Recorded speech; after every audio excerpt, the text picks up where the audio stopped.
Hello, everybody. Welcome and thank you for joining us today for our live webinar where we will take a look into the Applied Psychology program and the student experience. Please be sure to occasionally refresh your browsers and turn up the volume on your device so you can hear audio.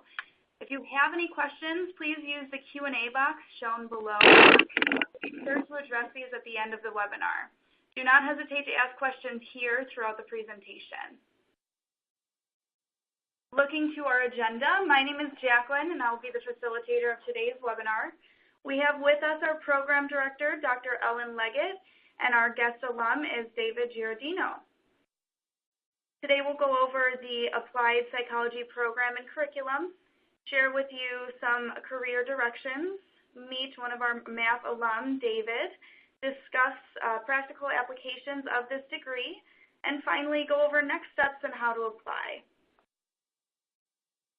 I am now going to turn it over to our program director, Dr. Leggett. Dr. Leggett, thank you so much for being with us today. Thank you, Jacqueline, and also thank you to all of you who have joined us virtually. I will give you a little bit of introduction about myself. Like many of you, I studied psychology in college and didn't know what I wanted to do for my career to utilize psychology. But I did find my way through a very winding path to a niche area of psychology, which was just beginning in the late 80s, which was applying psychology to the world of courtroom dynamics and working with lawyers. This became my career for the next 25 years after getting my doctorate in psychology and human development at Harvard. I've really had a fabulous career, and it's only been made better by ultimately coming full circle back to academia, where I've been here at USC as professor and also program director for the past 6 years. I have really enjoyed being here at USC and helping this program grow. I really am committed to the vision of making psychology important within companies for the changing global type of problems that companies are having. And I think we're having some really fascinating times in this program right now. I want to tell you a little bit more about the advantages of applied psychology for business. Some of you may have heard of applied psychology, and it's been utilized to mean clinical psychology or working in education in some other way. But our niche for this applied psychology program is to focus on the applications for business, which are many. But we really believe that understanding human behavior is central to things like motivating employees and creating loyal customers, and that both of these areas are crucial right now in the global workplace and the global and virtual marketplace. Just a little bit more about these two areas, consumer psychology and organizational psychology. These are the two focus areas of our program, and we really are focusing on how psychology tools, such as psychology research tools, are used in both arenas to help make better business decisions and to better understand the human beings that are relevant, whether it's talking about the external audience of consumers, looking externally at the marketplace, understanding what consumers are doing, what their trends are, how they are making decisions, and how we can build strategic marketing plans to reach consumers where they are today. With the organizational focus, we're really looking at human behavior not in the marketplace, but in the workplace, internally to an organization, and helping look at all the data that exists about employees to manage sometimes large-scale organizational change, which is very prevalent. Certainly attracting and retaining top talent at businesses and corporations is paramount, and even investing in employees once they are in the company through effective employee training programs. So these are the kind of arenas that we focus on in this program. Why these two areas? The career outlook for both of these areas is very strong. Human resources and organizational psychologists are on the upswing, largely fueled by the changing nature of business today. And down at the bottom of the slide, you see that market research and consumer insights is also slated for very large growth, and even the position market research analyst was noted as a top business job recently in the U.S. News and World Report, and we graduate students every year who go straight into positions as market research analysts. This picture, by the way, is at the USC Credit Union here on campus, where we bring together alums who are along the left side of the table there with current students on the right-hand side, and they're talking about their career opportunities and challenges. One of the ways that we believe this program is unique is that it is an accelerated degree where you can earn your degree in 16 months if you take 2 courses per term, which is considered full-time. This is a challenging pace, a challenging program.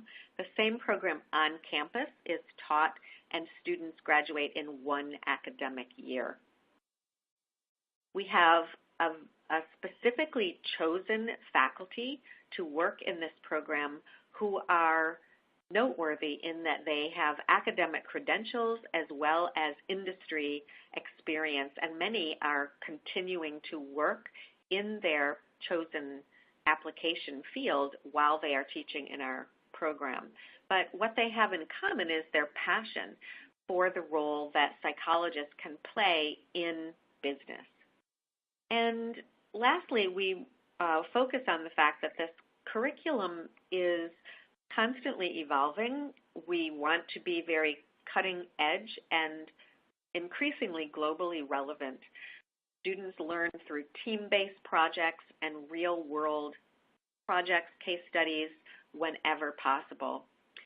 The opportunity to live and work abroad is also made possible through this program. We have an optional summer internship opportunity in Dublin, Ireland.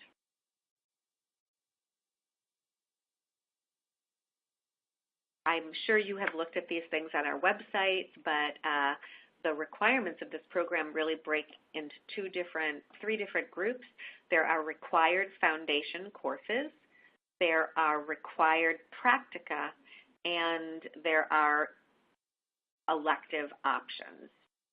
So students take most of their courses, these foundation courses cover consumer psychology, organizational psychology, and research methods, in addition to a 2-part professional seminar. And the practica means that everyone in this program does a culminating treatise, capstone research project that needs to be applied and needs to be relevant to business applications. And in addition, we ask everyone to do an internship. Regardless of where you are in your own professional development, this opportunity forces you in a good way to think about your own continual learning and how you can advance your career through doing something that can be worked into your current job, or that you can, if you're in career transition, you can find a new opportunity. Our electives, we're very excited about these electives that cover both organizational and consumer applications. As I mentioned, internships are a very large part of the program. We call them professional development opportunities because many of our students are professionals already. In fact, David, who you'll hear from later today, has been an employee at Disney and there's Disney, but we've also had students do internships at Disney. And the types of organizations that our students have found themselves in ranges from, this is just a smattering of logos to give you an idea, from technology companies in Silicon Valley, because that's where they're based, to the entertainment industry here in LA, which because we have students based here, or nonprofits, even international organizations in Washington, D.C., public organizations, nonprofits, for-profits, large corporations, and startups. As I mentioned, the Dublin program is something we're quite excited about. We've just had 2 cohorts go to Dublin. You're looking at the group that just returned last summer. And one of them has already been offered a position full-time to stay in Dublin. She is back in Chicago working on visa issues, but she is really hoping that she can go back and take them up on their offer. The internships are specifically found for these students based on their interests. With that overview, I'd like to turn this program over to our guest of honor, David Giardino, who is someone I know well, a student that I was very proud to know and have in class. And he graduated, walked across the stage just a few short months ago in May. David, welcome. Thank you for taking time out of your workday to join us. And you are in Florida at this moment, I believe. Is that right? That is correct. Okay. David, you want to take it from here and introduce yourself? Yeah, I'd love to. Hi, everybody. As Dr. Leggett had mentioned, my name is David Giardino.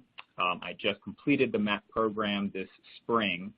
A little bit about my background. So I was a marketing major in my undergrad with a minor in psychology at Bryant University in Rhode Island, where I'm originally from. Always looked to the Walt Disney Company as where I wanted to work someday. Thought that I wanted to work in marketing there. So participated in a couple of internships after my undergrad, and then was fortunate enough to find a full-time position at Disney in Orlando, originally in public relations. Also, through that work and through the Disney network, I've also held leadership positions in marketing strategy and now most recently in business development, primarily working between ESPN and Disney to try to find mutually beneficial opportunities in programming, events, and marketing for the 2 organizations in Orlando. I'll probably end up talking more about this in a couple of slides, but really did the MAPP program because I was at a bit of a crossroads, actually, in my career at the time, trying to figure out what the next step should be for me, and enrolled in the MAPP program about 2 years ago, and completed this spring with just a wealth of new opportunities, new contacts, and really a new perspective, both in the position that I currently hold at Disney, as well as opportunities outside of Disney that I've pursued as well in the last few months as well. Great. Thanks, David. I do want to give a shout out to David for one more honor that he did not mention, but we've got it on the slide here. He was the recipient of the first Mary Tenniper Award that we have offered in this program for outstanding contributions professionally and academically. So let's move on here. And can you tell us a little bit more about what your search process was that led you to USC, and why did you choose USC when there are other programs out there? Sure. No, and so I had mentioned, I really was at a bit of a crossroads in my career at the time that I was looking for my graduate program. And with no disrespect to those that choose the MBA route, I was sitting through a lot of meet and greets with executives at Disney that said, you should definitely go get the MBA, go get the MBA.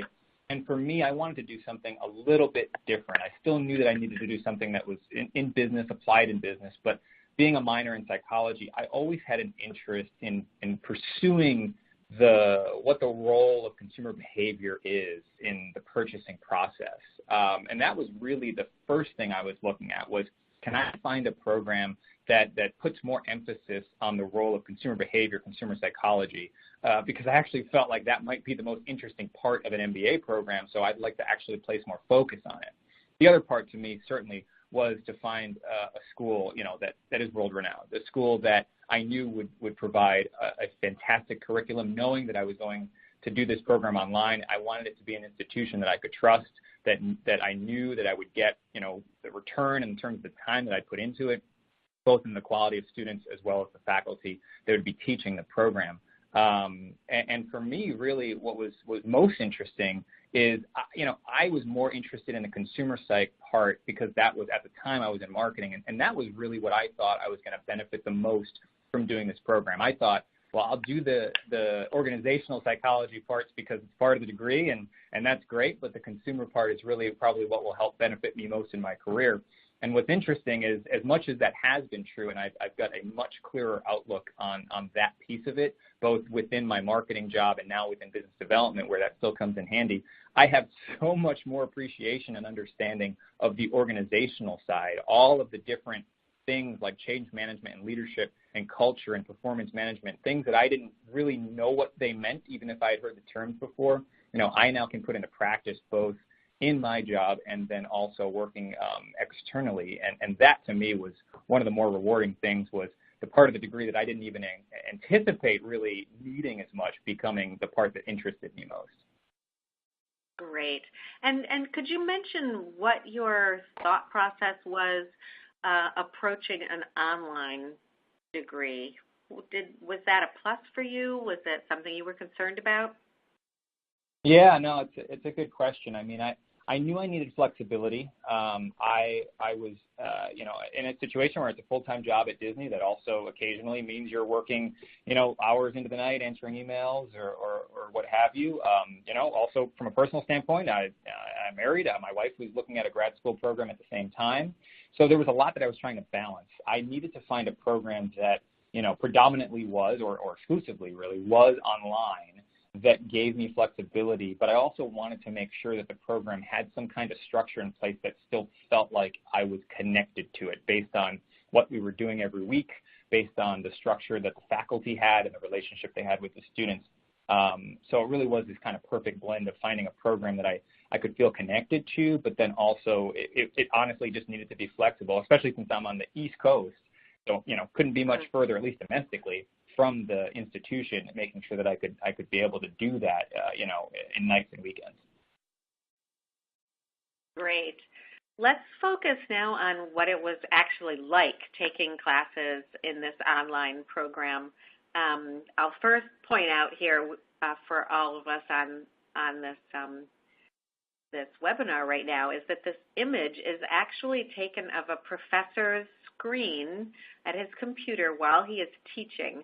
And just to point out, over here in the upper right-hand corner is what the professor and the students see of each other. And then there's obviously a presentation being made with slides. And then there's also a place on the right-hand side where there is chatting going on. So is that representative of what some of your classes were like on occasion?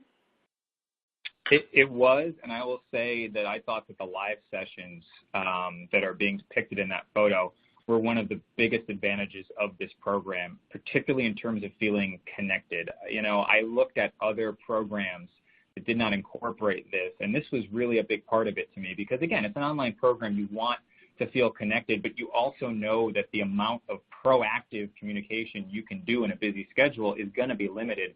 Having built-in live sessions, and they varied in terms of they were very rarely every week. A lot of times they were once a month or once every couple of weeks. But having those live sessions where you saw every student, no matter where they were in the world, every student in that class and the professor at once, you had that real-time conversation. They were either presenting these concepts to you, or many times it was the students after a couple of weeks of preparation presenting on whether it was a case study or a business project, and getting that real-time feedback too. that was fantastic for me because it was still somewhat of a simulated class, right? So I was still sitting in a classroom, but I was doing it at my house. So, the commute is much better. And it was a lot of connectivity that I thought was really essential in an online program. So you still felt like I'm a member of this community. How did you interact with your classmates throughout the program, not necessarily in these live sessions, which for our audience means webinars? They were webinars like we're all in today, but with a different screen and program to manage. But how did you interact with your classmates other than those live sessions? Yeah, no, it's a good question. The program has ways kind of built in for students to interact. Obviously, I mentioned the live sessions is one of them.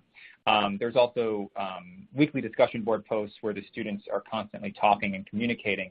The other part that's important is that all of the class sizes are intimate. They're smaller class sizes. So what ends up happening is you end up meeting and interacting with a lot of the same students through your program, and you naturally start to form these connections, where, you start, exchanging information with them. For example, for me, there were a couple of people in my program that were at Disney. There were a couple other people that were in the Florida area. There were a couple other people that were, in New England, kind of back where I grew up. And those natural connections just started to form as we learned more about each other through all of these kind of built-in communication channels so that we could start to have our own kind of conversations, whether it was connected to a group project or something specific to USC, or whether it was just, getting to know other people personally and chatting them up to learn more about what their career path was. I mean, I think one of the things I appreciated the most was the diversity of industry that my fellow classmates had. There were some people that were on that marketing side that were coming in, but there were a lot of people that did more concentrated psychology degrees in their undergrad, or even came from the clinical side and were looking at the business side. And for me, that was just so awesome because I don't see that every day in my job right now. It was great to get a different perspective. We were in the same degree now, but we came from very different areas, and it was cool to see what their career paths were and what they wanted to do after the program. Great. Can you just comment on the way that you did your assignments, and when we weren't doing a live webinar, how did you actually do your work? You interacted with a computer program called Moodle. Can you tell us a little bit about that? Mm-hmm. Yeah, sure. So Moodle was kind of the main source of where we saw assignments loaded, where we uploaded assignments, as well as those discussion board posts. Typically in a class, and certainly they all vary, but a lot of times in a class, each week you'd have various discussion board posts based on if there was a reading that week or if there was a case study. You'd have discussion board posts. There might be, a separate paper or project that you were working on. Most classes typically ended with, some type of capstone, maybe capstone's too strong of a word, but some type of final project that was really a simulated business project. So, if it was cross-cultural psychology as the example, we got a very real-world case study of an organization that was struggling to figure out diversity and inclusivity issues that we had to basically be that consulting firm, that group of 3 or 4 students that tried to figure out for this organization, this global organization, how they could improve those practices through the concepts we learned in the class. So for a project like that might be over the course of 6 or 8 weeks with various checkpoints. So that also entails, meeting with them every week or even sometimes a couple times a week to get our bearings on the project. The good thing is it's a widespread group of students, but they typically try to pool you in similar time zones. So for me, a lot of times, the bulk of my group work was done with students that were also on the East Coast, which was helpful because of the 3-hour difference. So that was good, and we tended to try to work additively to whatever that project goal was, to the live sessions, where in those live sessions, as I mentioned, a lot of times you're not necessarily just listening to a professor. You're the one doing the presenting with your fellow classmates and getting that feedback. Great. Thanks, David. You've mentioned faculty as being an important determinant of choosing this program. can you talk about what your experiences were with faculty overall? And I'm going to first point out that this is a happy photo of most of the faculty taken at graduation when we last saw you, David. But what were your impressions of the faculty? Yeah, to me, the faculty was one of the biggest advantages that I took coming out of this program. You had mentioned, Dr. Leggett, that a lot of the faculty are currently doing other things. They're still within practice doing other jobs as well as teaching at USC. So they're able to bring in work experience that, I would never see otherwise. They're able to bring in true business case studies that they've worked on to say, what would you do in that situation? One of the things I liked about all of the faculty is how open and accessible that they were. They all had office hours every week, but they were also so receptive to just learn more about you. I always took it upon myself to shoot an email to each faculty member at the class was starting and just said, hey, I'd love to just strike up 30 minutes with you, learn more about what your career path is, and just ask you a couple questions about some of the things I'm thinking about doing moving forward. I got immediate responses from all of them, and I actually still keep in touch with a few of them very closely, and still work together with a few of them very closely, because that's how kind of open and accessible they are. They want to not just kind of teach you in your courses, but they also do care about, hey, tell me what's going on with you at work or where you want to go someday. And through what I've experienced before, here's my advice on what you should be doing to help kind of get you there, which I thought was just invaluable in this program. So you were able to connect with faculty when you needed to. You found faculty accessible. Always, yeah.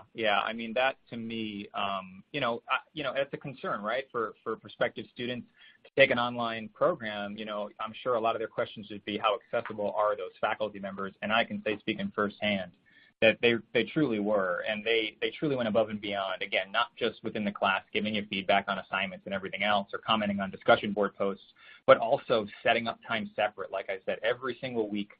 If I had an email on a question about, something related to the program, or even just, had a kind of a career advice type question for them, I always got a response immediately within the next day, which again, knowing, busy lives, busy schedules, it's just so important to have real-time feedback with someone that you may not be able to just go knock on their door and put your head in to ask a question. Great.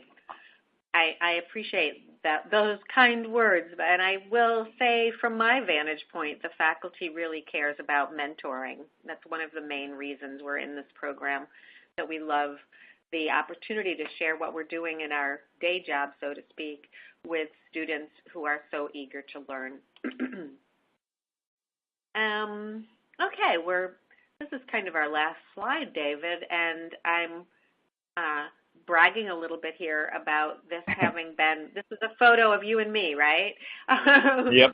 We had an opportunity to get together when you were still fairly new in the program, but the annual convention for SIOP, which is the Society for Industrial Organizational Psychology, happened to be in Orlando. And I was there and reached out to you. You connected with me, and we had a nice breakfast together, if I recall, and a photo op. But, looking back, how would you say the program has impacted your career? And as you say, you started out in marketing. You obviously have an interest in organizational as well. How has it impacted your career?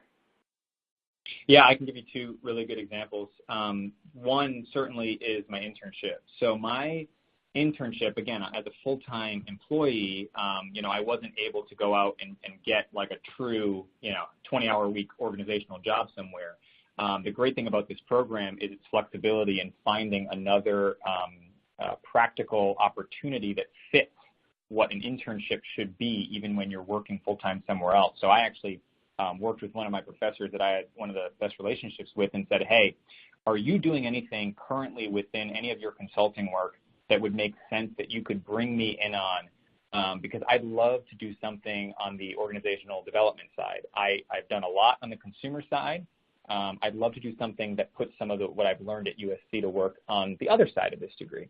And luckily he did, and we worked with a university that was looking to figure out ways to better assess their student affairs division, better assess and provide ways that connect what their productivity, what their goals are within their organization to these overall academic and institutional goals. So we built an assessment model for this university, and we were actually fortunate enough to present that model to the National Convention for Student Affairs Professionals later that year. So for me, it was just this highlight of doing something so completely different than what I'm doing at Disney every day, working, on this consulting project effectively for my internship and having an opportunity to present that work at a convention. I mean, again, once in a lifetime, that's not something that I typically get to do. So that was one of them. And then the second one I'd say would be my treatise. I always knew I wanted to take a kind of a different approach to my treatise topic. And I was so appreciative that the program allowed me to kind of explore something that was a little bit different. So I work in sports, and I do a lot with fantasy football, which I don't know if any prospective students out there play fantasy football. It's the time of year to be doing that. And I actually had this study that I wanted to do on people that play fantasy football, fans, on fandom, and how there's a disconnect between your attitudinal and your behavioral loyalty, this idea that you're cheering for your favorite team, but that you have this kind of conflicting interest with these other players on your fantasy team, and kind of how people manage that conflict either internally, emotionally, cognitively, or more interestingly, kind of externally, what they say and what they do to others, and whether they're somewhat lying to them or lying to themselves, and what implications that would have on sports organizations, on media companies, and on the NFL, on what type of product they should be serving fans in the future. I was so appreciative that the program allowed me to explore this somewhat different approach to a treatise topic. Really got interesting findings on that, and actually kind of continue to do some work on that stream even at Disney right now in my role, to really look at what the role is of the future sports fan and what we need to do differently to serve that fan in the future. And those are just two things in addition to being able to attend that PSYOP conference. It's just being able to broaden my horizon and learn, and be able to put these concepts to practice right away in ways that I never would have dreamed that I would ever be able to do starting this program. Just in 2 short years, how much that's changed. It's really been incredible. What's next for you? What kind of things are you doing that will carry you into the next couple of years? Yeah. So, I'm still, very much pursuing career aspirations at Disney. Been able to take practical kind of applications from what I've learned at USC into my current role, which has been great. I've also been doing external work, and this was something that I'd never even dreamed of doing before this program. But now I have been doing some outside consulting and marketing, a little bit in organizational development, and I'm still pursuing some more kind of studies and insights into that fandom that I'd mentioned, some of which within Disney and ESPN, and then some of which even just personally looking to kind of put more research together around what I think is an emerging topic and change in sports fandom. And I'd like to think that all of that was made possible by this program. Before this program, if you were to be like, hey, what do you do? I would say I would be a lot less verbose, and I'd say I work for Disney, and that would be the end of it. But now, as evident by that very long narrative, now for me it's, I work for Disney, and that's very important. But here's all the other things that I'm doing that I think make up kind of what I get up for every day. And to me, that's what this program gave me more than other programs maybe could have, is because of those two, equal and different applications, I learned two different sides of something, and I'm able to apply them in all these different ways in the job and outside the job. David, thank you. It's great to hear you summarize all your experiences in the program and professionally. It was really helpful to talk to you. And I'm sure there will be some questions for you, but let's move to the final stage of this presentation, and I'll turn it back to you, Jacqueline. Thank you, Dr. Leggett, and thank you, David, for all of your great insight. So looking at how to apply, We accept applications through the year as we have start dates in spring, summer, and fall. Currently, we are accepting applications for the spring 2019 term, where classes begin Monday, January 7th. The admissions requirements for our program are a completed application, bachelor's degree from an accredited institution with at least a 3.0 cumulative GPA, all official transcripts, GRE scores, statement of purpose, professional resume, and finally, 3 letters of recommendation. The application deadline for the spring term is December 3rd, and if you're interested in summer 2019, that application deadline is April 15th. So please feel free to contact us further to discuss the program and the enrollment process. Again, my name is Jacqueline. My contact information is below. I'm the enrollment advisor for the program, and we also have Serena Dipp, our academic advisor. So any questions you have, feel free to reach out to us. Serena, do you want to say hello? Yes, hi everyone.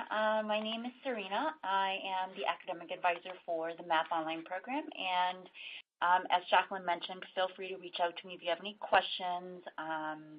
Anything I can assist with, I'm happy to help. Awesome. Great. Thank you so much, Serena. So now we had some great questions, so I want to kind of dive right into these. First and foremost, great question for Dr. Leggett. As someone who's interested in specifically industrial organizational psychology, would you say it would be more beneficial to get an industrial organizational psychology degree or an applied psychology degree? That's a great question. I'll actually let David maybe chime in on that as well. Because I attend the SIOP conference every year, I'm quite aware of what is going on in IO programs nationally, especially at the master's level. And I can tell you that I find one of the things that makes us different and that I'm very proud of is the fact that we are applied. Applied is in our name. It is our commitment. It's what we do every day.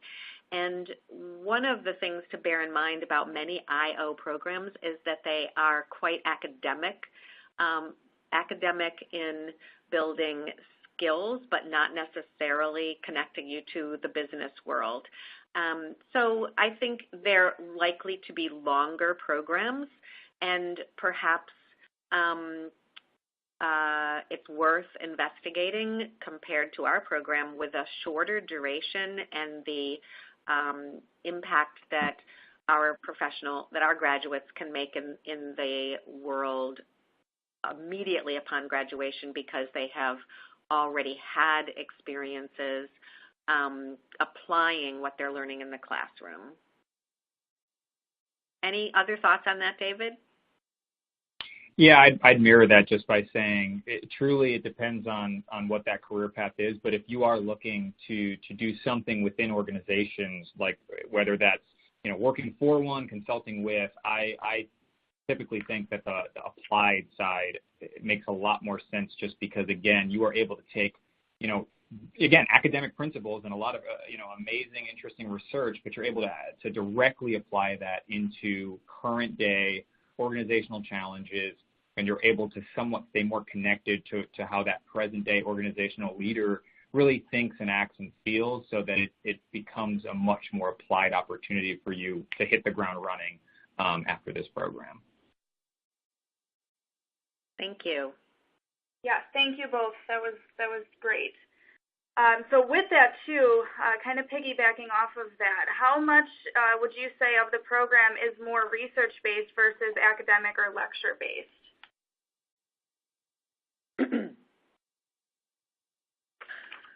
Well, lecture is a strange thing within our online program. I would say that lectures are not really the vehicle through which we deliver this program very often at all. As you have, and maybe it's hard to imagine, but as David described every week, the learning management system that we use, Moodle, has assignments and discussions and readings laid out that need to be done in that week. But There may be a lesson that is recorded by a professor, although we're not delivering the same lecture that we would deliver on campus at all.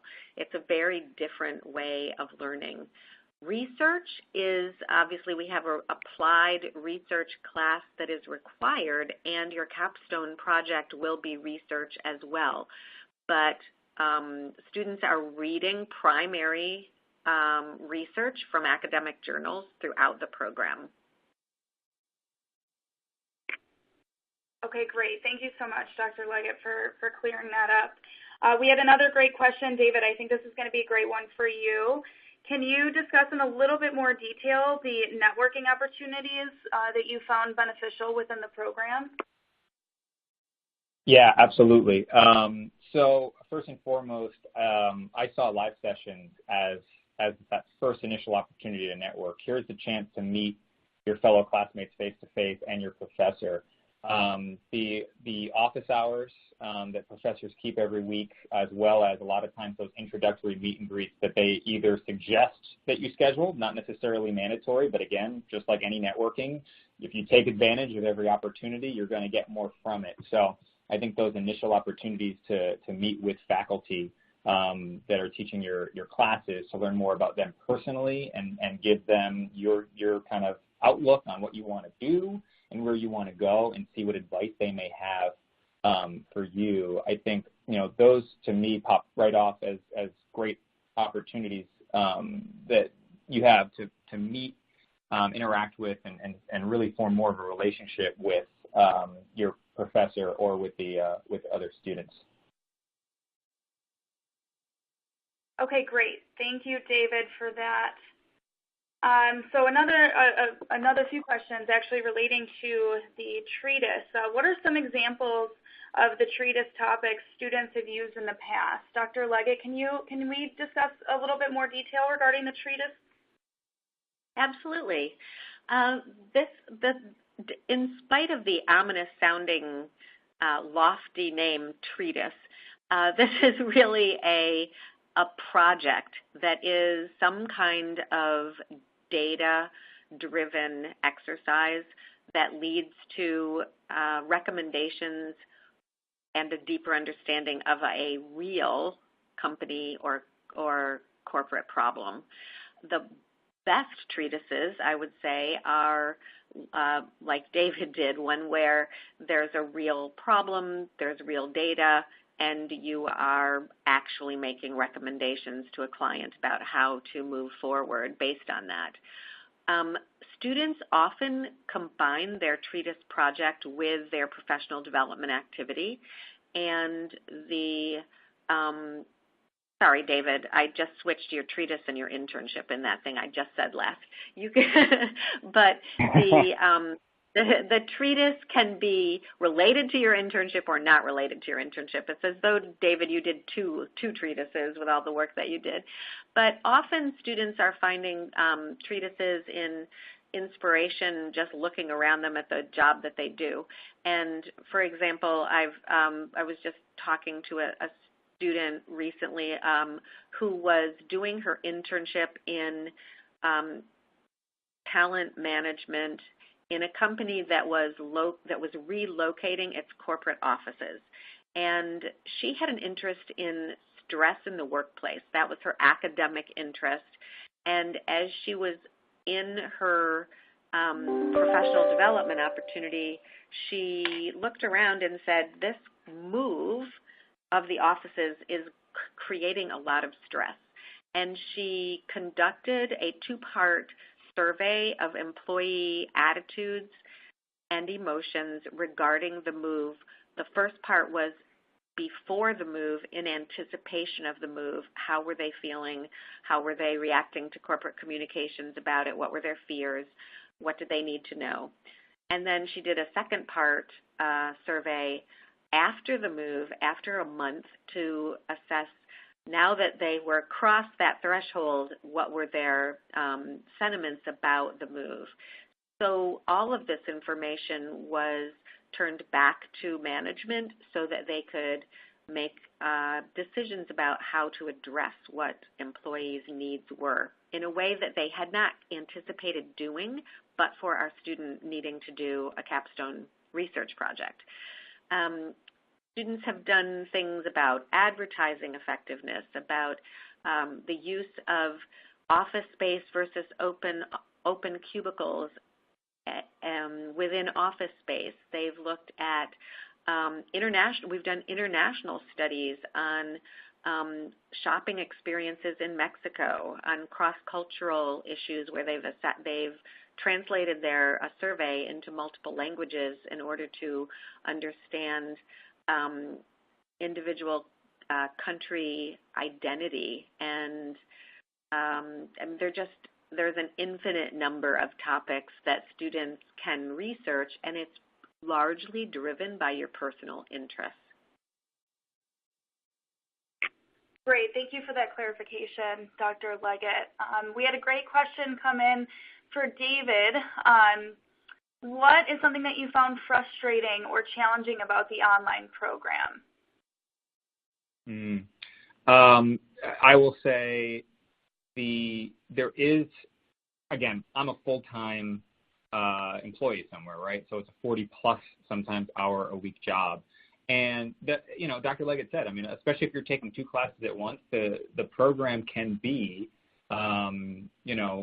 really challenging for you to make sure that it really takes great organizational, time management and that kind of stuff.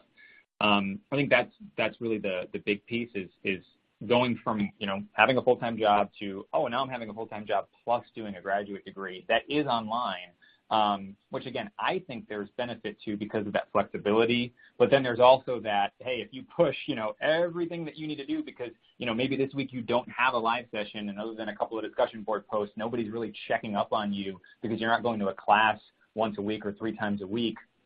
That's the big difference, to be able to manage your calendar yourself, so that you don't get to a point where it's Friday or Saturday and you're like, I've got 10 hours of work I need to do that if I had just spaced out across the week, it would have been a lot easier. So I think learning that time management. And then again, the other part too is, candidly, I am on the East Coast. The program is on the West Coast. I think USC does a fantastic job. The live sessions never interact with my, work scheduling like that. But there is that kind of amplified level of time management you need to have when you're doing an online program, especially an online program in a different time zone, to make sure that you're meeting deadlines, that you're not overwhelming yourself, and that you're not putting yourself in bad positions. Great. Thank you so much, David. That was a great answer. Dr. Leggett, we had one come in I think would be great for you. Would you say this program can set up students for a PhD program? Yeah, that's an interesting question. There are many kinds of PhD programs, and certainly our students have lifelong learning goals and are often asking me about what kinds of programs they could pursue additional education in. And what they are doing most successfully is finding programs in, for example, leadership or educational leadership, something like that seems to be one direction that our students have gone in. But if you're meaning by that question an academic PhD in an academic area of psychology, like social psychology or even consumer psychology, social psychology, developmental psychology, those are probably not going to be easily accessed from this program, largely because there is such an applied side of this program, and those PhD programs are very theoretical and research-based, academic research-based, not applied research. So there's a way in which our program prides itself on being able to deliver students directly into applied work in their careers. We're not deliberately trying to prepare students for any particular career path that necessitates a PhD, including IO psychology PhDs. We feel that with a master's degree, there is significant opportunity for upward career mobility. And we have many guest speakers in the program who have PhDs. Even our faculty have PhDs, and they're often saying, you don't need a PhD to do really fascinating work. With that said, we support any student who has interest in a program that will build off of what they've done in this program, which usually is some kind of an applied program for a PhD. Great. Thank you so much, Dr. Leggett. Piggybacking off of that slightly, how much statistics would you say is used throughout this program? This is a Master of Science degree, and I emphasize that because we believe data is king. I think in every class you will find that we are trying to teach students that data can drive better decisions than no data. And therefore, we expect students to be fluent in asking a question that you can answer with data. That said, you don't need to enter with advanced statistics. We teach you in the program anything that we need to and feel that you need. One semester research course with SPSS and the statistics that are used in the business world is required. There is an advanced statistics class, which is primarily more geared towards what the tools are for market research and to some degree people analytics. We're getting a lot more interest in people analytics in this program, but that's an optional advanced course. Your treatise does need to be research-based, applied research, not theoretical, experimental research like you may have been exposed to, like we were all exposed to in our undergraduate programs. But whether you do qualitative or quantitative research is your choice. Great, thank you so much. I think we have time for one more question, and I'm going to open it up to both David and Dr. Leggett. What types of companies or even career paths do students typically find themselves in after this program?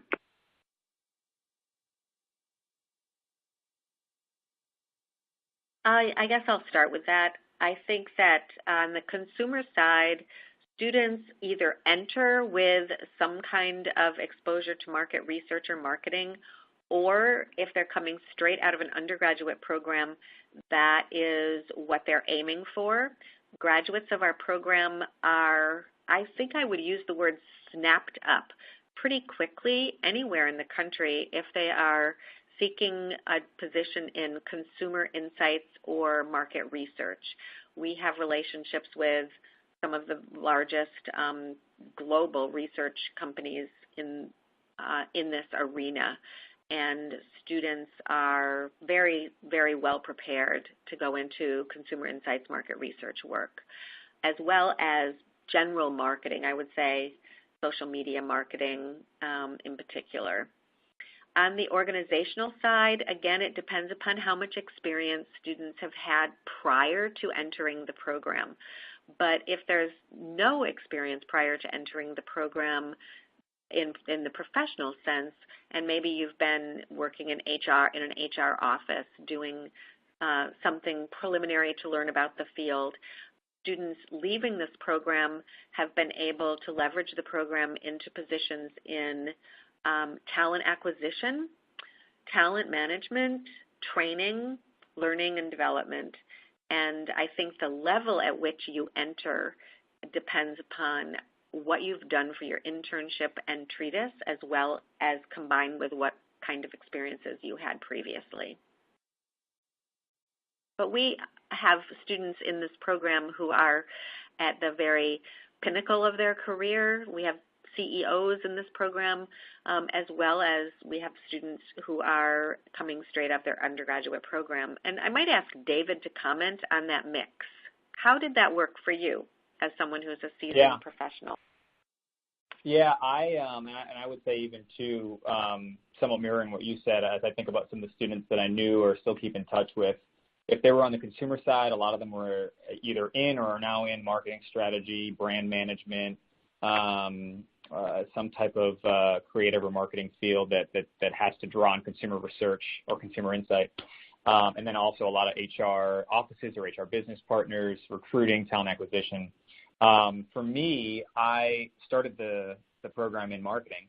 I was at marketing at Disney, that is, when I started the program, and then I transitioned into business development. Did not realize just how many things that I was learning in this program could be applied to a role in BD, which is a lot of, I would even say, somewhat external marketing, looking for new business ventures, acquisitions, programming opportunities. All of that has to do with, client relationships, working with clients, understanding the consumer, and trying to put together a package or a new event or what have you, a project that is compelling to that end consumer. The one other thing I would mention is I would say that now when I put my resume in front of someone or when I am just talking about my background with people, I get more questions about this program than I think anything else. And I always made the joke that, for me, it was always the Disney part. Like, oh, you work for Disney, what's that like? Because everyone has, experience with Disney, and they always want to know what it's like to work there. I get more questions now about this program, and I think it's because it's so different. It's a master's, and it's applied, and it's these two different sides of the coin that you can't really find anywhere else. And so when you have, whether that's, whether you're consulting and the client's interested, or whether you're looking to network within a company and an executive is talking to you about your background, I get all of these questions about this program now because it's different and because it's such an emerging trend on both sides that I think there's all of this interest and I think there's application for this program in a variety of different fields because of that. Great. Thank you both so much for that insight. I think that's about all the time we have for today, but if we did not get to your questions, rest assured we will be sure to contact you directly and get those addressed. But I want to thank everybody for joining, and especially Dr. Leggett and David. Thank you so much for taking the time to join us today and sharing all of this great information. Thank you for hosting us, and thank you, David, again. It was great to have a little mini reunion virtually with you. Yeah, thank you, and thank you for having me.